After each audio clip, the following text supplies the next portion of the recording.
So this section, 20.2, on balancing oxidation-reduction reactions is actually covered in Chem 1A, but it may have been covered to varying extents, and you probably forgot what it was. So balancing redox reactions. We talked about redox reactions in Chem 1A, and we used the mnemonic oil rig to help us remember that oxidation, sorry, I need to write this out. Oxidation is loss of electrons. Oxidation is loss, and reduction is gain of electrons.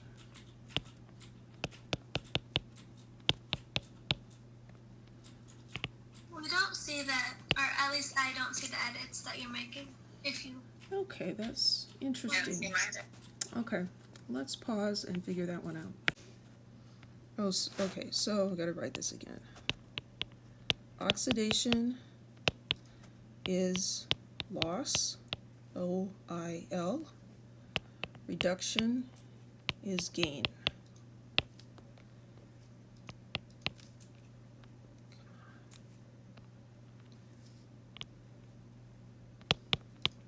Of electrons.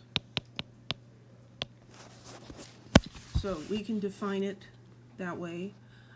We can also look at changes in oxidation state. Oxidation is an increase in the oxidation state. Reduction is a decrease in the oxidation state. A decrease or a reduction in the oxidation state, right? Decrease, reduction.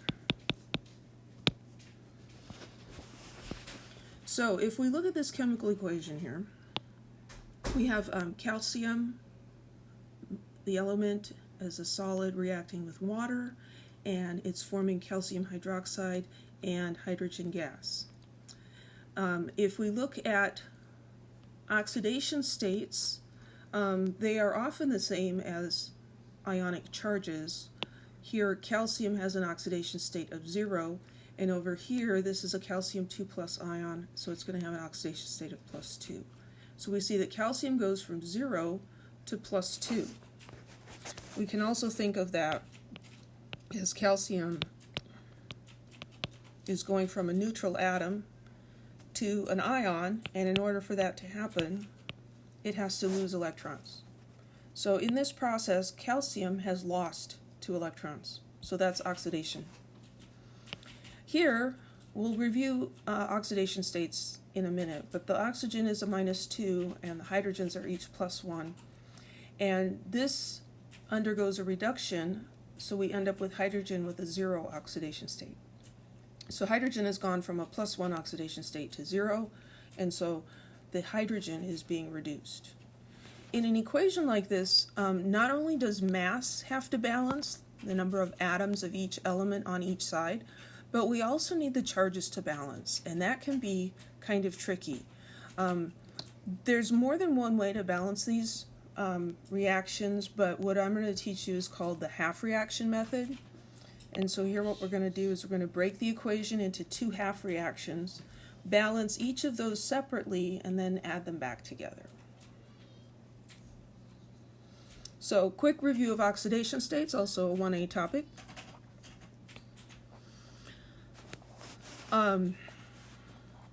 There are very detailed rules, and as often is the case, rules can be a bit confusing. Once you understand the big idea behind them, it becomes a little easier. So free elements have an oxidation state of 0. So an example would be any element. Chlorine's diatomic, it's an element though, has a 0 oxidation state. Sodium, 0. Monatomic ions, their oxidation state is equal to their charge. So if we see a sodium ion here in sodium chloride, that's an Na+1 ion, that has a +1 oxidation state. The chloride here has a -1 charge, its oxidation state is -1. The sum of all the oxidation states of atoms in a compound is equal to 0. So here's a compound. Overall, it has a neutral charge, and so it's 0 charge, and its oxidation states all have to add up to 0 as well. If we're dealing with a neutral molecule, they have to add up to 0. That would, a compound. If we have a polyatomic ion, then the sum of the oxidation states equals the charge on the ion. So here the example is nitrate ion. Overall it has a -1 charge.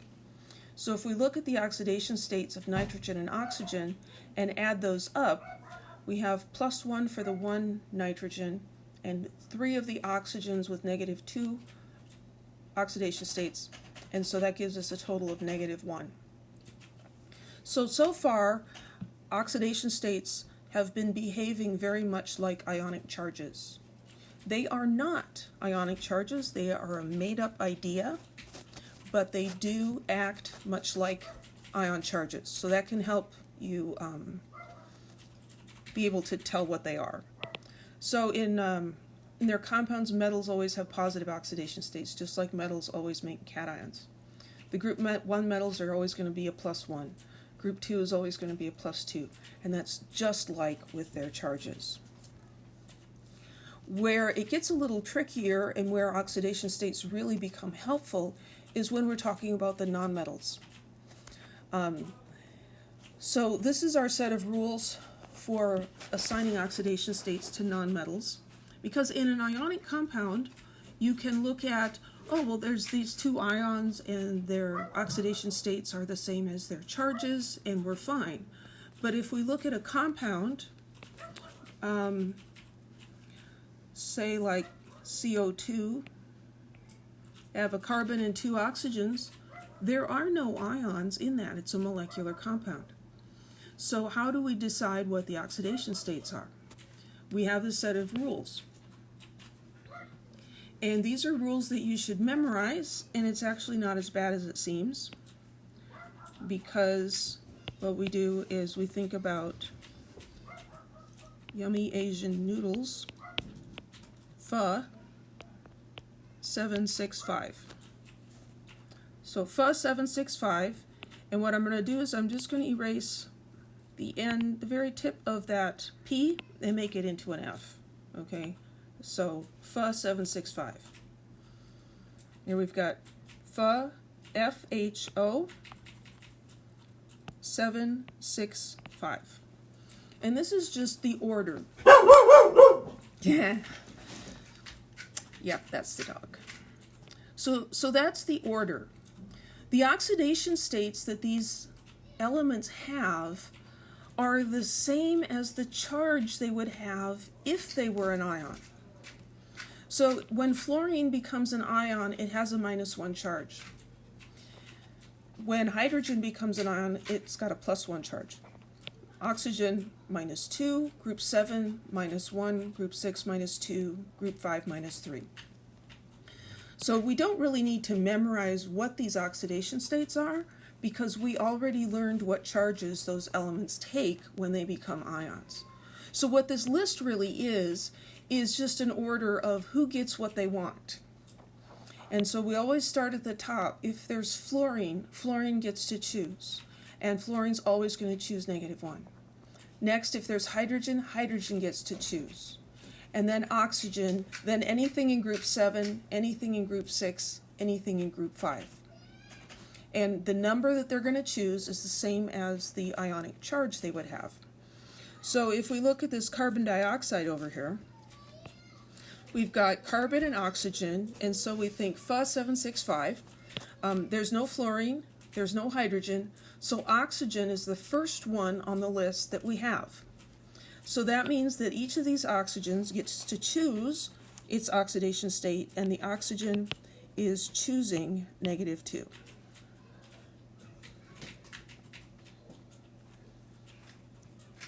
So there are 2 oxygens here, and they each have a -2 oxidation state.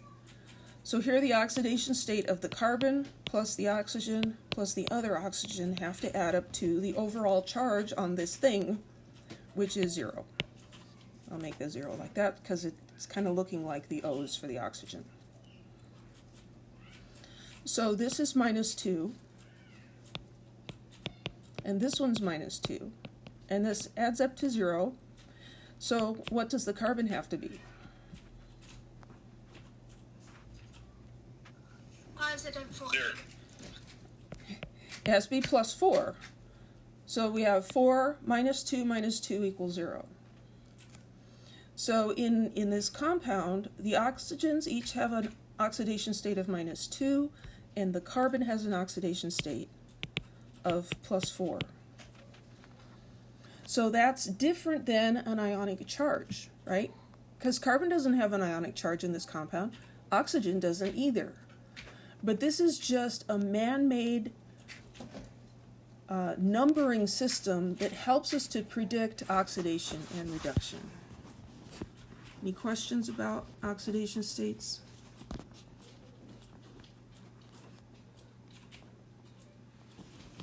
Okay, so on to the half-reaction method of balancing aqueous redox equations. There's a set of instructions here, and it's important to follow these through. The first one, assign oxidation states to all the atoms and identify the substances being oxidized and reduced. That one actually is optional. You can balance the equation without doing that. You do need to be able to do that. There are times when that's necessary, but just balancing an equation, it's not always necessary. So the first real step that we need to start with is separate the overall reaction into two half reactions. One's going to be oxidation, one's going to be reduction. Then we're going to balance each of the half reactions, first with respect to mass, meaning the atoms. So we're going to balance everything other than hydrogen and oxygen.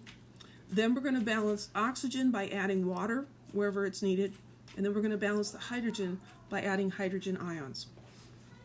Now, it might seem like we're kind of making stuff up or taking liberties by just throwing in H2O and H+ just to make the equations balance. But this is acidic solution, okay, and aqueous. So it's dissolved in water, so there's water all over the place. So we're just pulling some of them in and saying, hey, you need to participate in the reaction. And there's hydrogen ions present because this is an acidic solution. So we'll see that some of them might participate in the equation. They're not coming out of nowhere. Next step is to balance the half reactions with respect to charge. So we have to look at the number of positive or negative charges on each side. They need to be equal. They don't have to be 0. But if it's a +2 on one side, it has to be +2 on the other side. And we're going to do this by adding electrons. Next, we're going to make the number of electrons in each of those half reactions equal. If we've got 6 in one, we need 6 in the other. And we do that by multiplying one or both half reactions by a small whole number. Then we add the two half reactions together. We cancel out the electrons and anything else that cancels. And then we should always double check at the end that we're balanced with respect to mass and to charge. So any questions before we do some examples?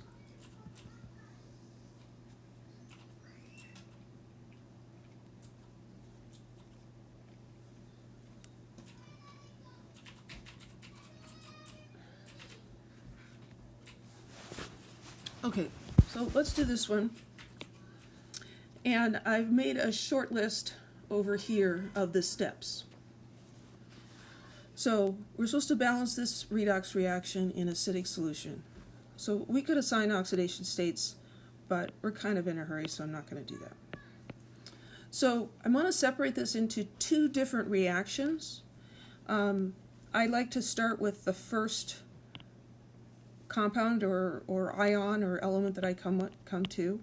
So I've got aqueous hydrogen on one side. And then the other thing that's present here is chromium. So I'm going to put chromium in the other half reaction. Now, to put these things on the other side, we're going to choose whatever is most like this thing. So this is hydrogen ion, and so the hydrogen molecule is going to go over there. because we're not going to be able to turn hydrogen ions into chromium ions. So we want to put the chromium ion down here. One of these is an oxidation, one of these is a reduction. It's not actually critical to identify which is which. So there we did, we skipped this one and we finished that one. Now we balance with respect to mass. So here we have one hydrogen on the left and two hydrogens on the right. So I can make those balance by putting a 2 in front of the H+. And then I look at the other half reaction. I've got one chromium and one chromium. That one's already balanced. So I balanced with respect to, actually, I got all the elements because this is an easy one. Now we want to balance with respect to charge. So what I've got on the left side of the arrow for the first reaction is I have two +1 ions. So a total of +2 charge on the left side and a total of 0 charge on the right. I need those to be the same. And the only thing I can do is throw electrons in there. So if I put 2 electrons on the reactant side over here,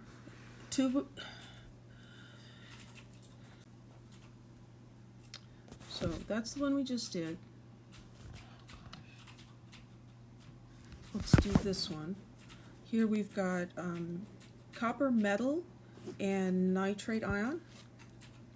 So again, the first step is to make 2 half reactions.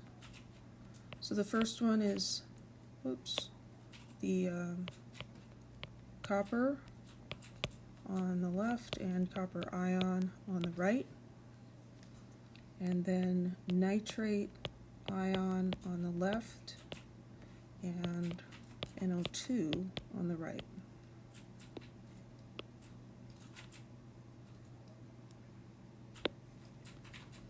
Make 2 half reactions. Then I balance with respect to mass. So the top one copper on each side, that one's good. Bottom one, I've got 1 nitrogen and 1 nitrogen, 3 oxygens and 2 oxygens. I can't just do this with a coefficient because that'll mess up the nitrogens. So I add water. I'm going to put water on the right side over here because then I have 2 oxygens here and 1 oxygen over there. So a total of 3 and 3 oxygens over here. But that introduces hydrogen, so now I have to get rid of the hydrogen. And I'm going to add H+ over here. However many I need. I have 1 water molecule, so that's 2 hydrogens, so I've got 2 hydrogen ions.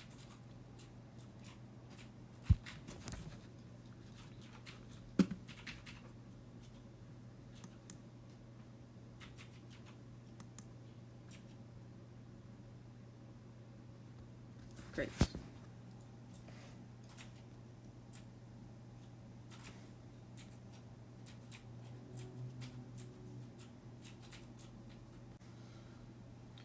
Okay, so balance with respect to mass. Now I balance for charge. I've got +2 over here, 0 there. So if I add 2 electrons over here, now I've got 0 on both sides. In the bottom half reaction, it happens to be 0 on the right side, and I've got +2 and -1, so that's a total of +1, and I want it to be 0, so I need 1 electron.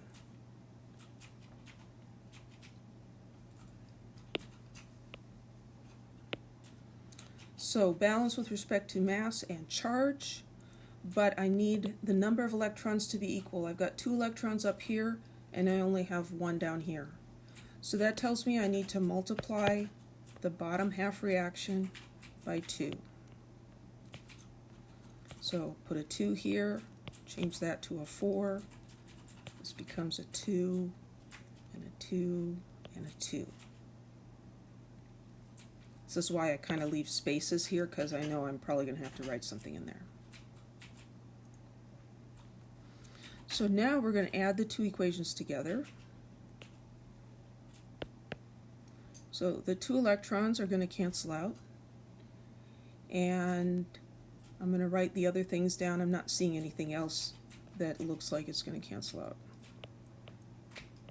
So solid copper plus 4 hydrogen ions plus 2 nitrate ions. It's going to give us copper 2 plus 2 NO2 plus 2 H2O.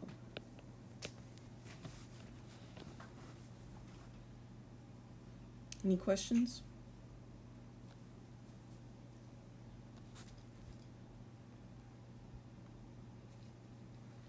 Well, reactions don't always take place in acidic solution. What if they take place in basic solution? There's one additional step. We're still going to balance with respect to mass everything other than hydrogen and oxygen. Oxygen by adding water, hydrogen by adding hydrogen ion.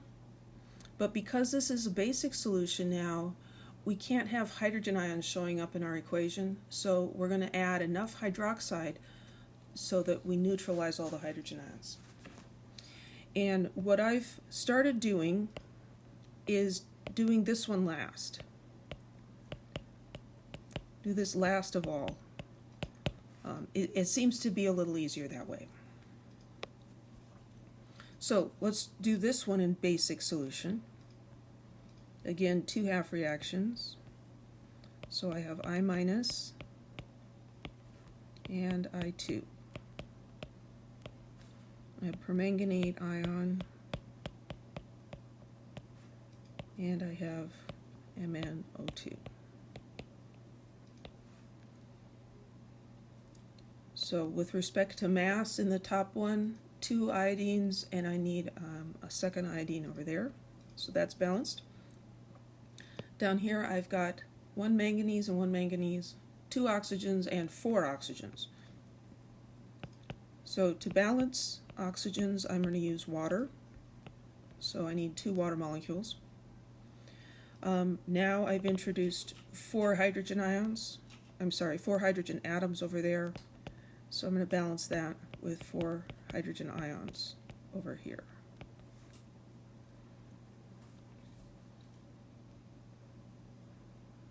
I thought we were using OH. So the next step would be to neutralize the hydrogen ions. And so if I have 4 hydrogen ions here, I would add 4 hydroxide ions, and those would convert to water. So let's do it in that order this time. So here I've got my 4 hydrogen ions. So I'm going to add 4 hydroxide ions. If I add 4 hydroxide ions to one side, I have to add them to the other side. It's still balanced with respect to mass. 4 hydroxide ions plus 4 hydrogen ions is what? 4 water molecules. 4 water molecules. So make life a little easier and write that instead. 4 H2O. I added hydroxide to neutralize the hydrogen. Well, now we've also got a situation where I have 2 water molecules on the right side and 4 on the left side. So I can remove 2 water molecules from each side, get rid of extra stuff. Now we're ready to balance for charge. So on the top I need 2 electrons over here. Total of 2 negative, 2 negative. Down here I've got 4 negative charges down here. I have 1 over there. So that tells me I need 3 electrons in here. You should always end up with electrons on the product side for one and the reactant side for the other, because one is oxidation, this is oxidation, it's losing electrons. this is reduction, it's gaining electrons. They have to go together. I've got 2 electrons in one and 3 in the other, and I need those to be equal. So the best I can do is get to 6. So I'm going to multiply this bottom one by 2, and I'm going to multiply the top one by 3. And I find it's very helpful to write this over here, because otherwise I start doing crazy things. So the top one I'm going to multiply by 3. So that's going to be 6, and this is going to be 3, and that's going to be 6. The bottom one I'm multiplying by 2, so this becomes 6, and 4, and 2, and 2, and 8.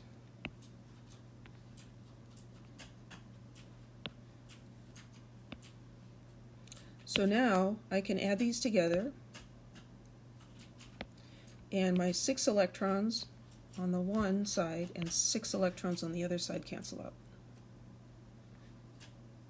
And I'm going to copy down what's left. 6 I minus, and these are getting a little long now.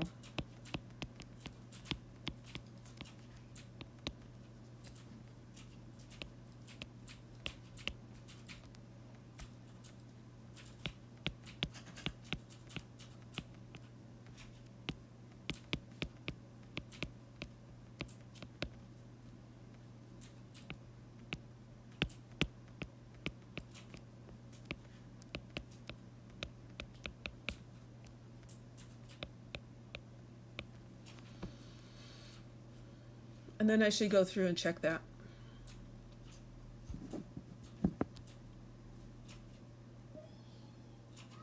So in basic solution, I don't want to see any hydrogen ions in this down here, because there aren't going to be very many hydrogen ions. There's a minuscule number of them, but there's going to be an excess of hydroxide ions. So let's do another one here.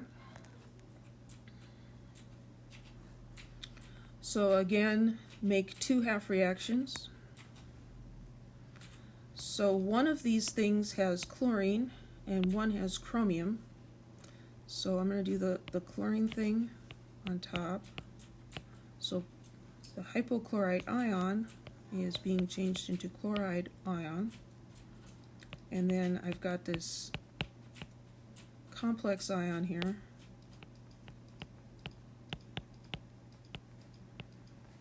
And that's going to chromate ion.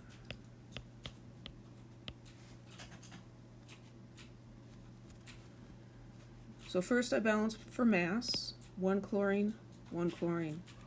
1 oxygen. To get an oxygen on this other side, I'm going to add H2O. Now on the bottom, I've got 1 chromium and 1 chromium. Here's 4 oxygens and 4 oxygens. So that's nice. And I have 4 hydrogens. So to balance the hydrogens, I'm going to put, what's that number? 4 hydrogen ions.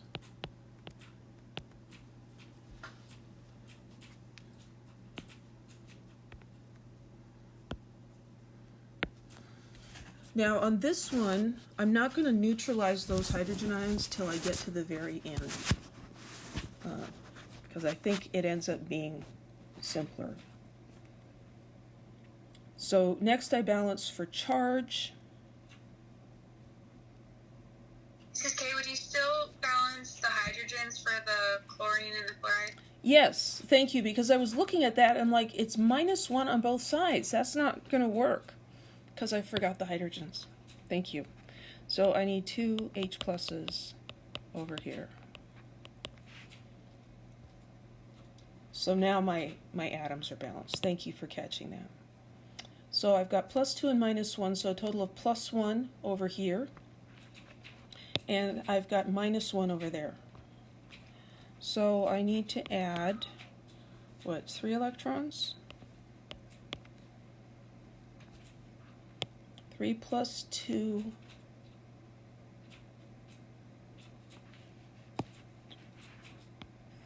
-3, +2, -1.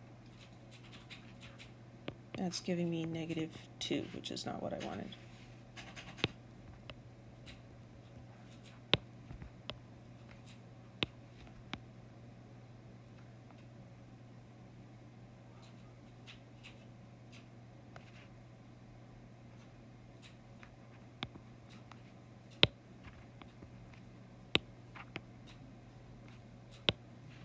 You get to the end of the day and your brain is like, 1 plus 2 is what? It's okay to use your calculator. If you get the number of electrons wrong, the rest of it's not going to be correct. So in the bottom here, I have -2 here and +4, so that adds up to +2. And on the left side, I have -1. So if I add 3 electrons here, then I'm going to end up with a total of -1.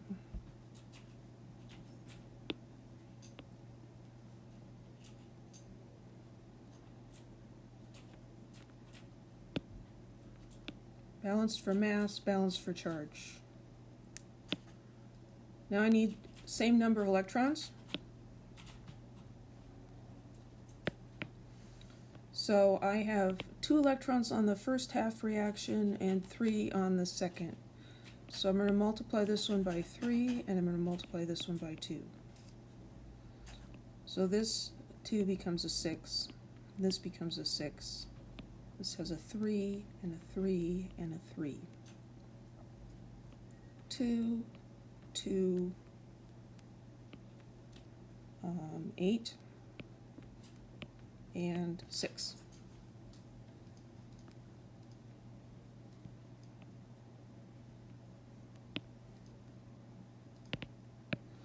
Now when I add these together, 6 electrons on each side cancel out. Copy down. Well, is there anything else that would cancel out?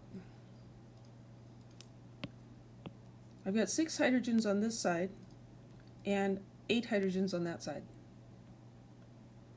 So I could take 6 hydrogen ions from each side. So I'm going to get rid of all of those, and I'm going to subtract 6 from that, and I'm going to end up with 2 hydrogens over here. So this is 2 hydrogens. And that's about the most simplifying I can do there.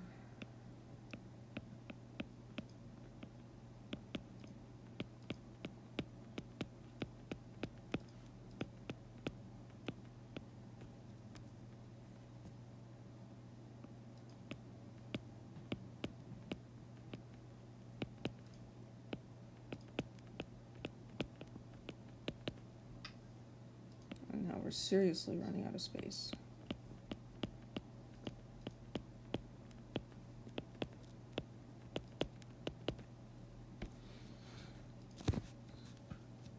That's correctly balanced for acidic solution. For basic solution, I need to neutralize these hydrogen ions. So I'm going to add 2 hydroxide ions to this side, and I'm going to add 2 hydroxide ions to that side. These 2 hydrogen ions and 2 hydroxide ions become 2 H2Os. I've got 3 H2Os here and 2 down here, so that's a total of 5. I'm going to go up at the top here and see if I can get it all in one line.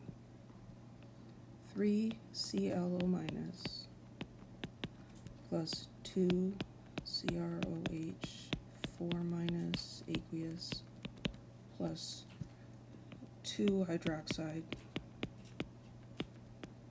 It's going to form 3 chloride plus, I've got a total of 5 H2Os now.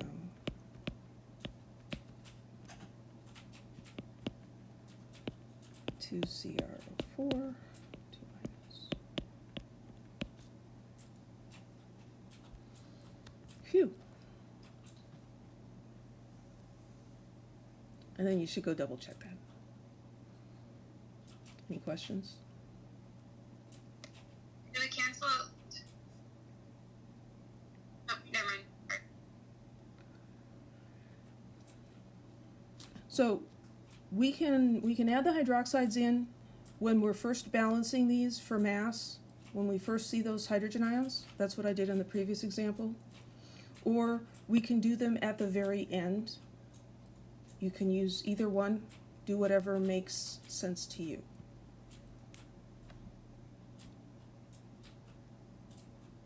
Professor? Yeah.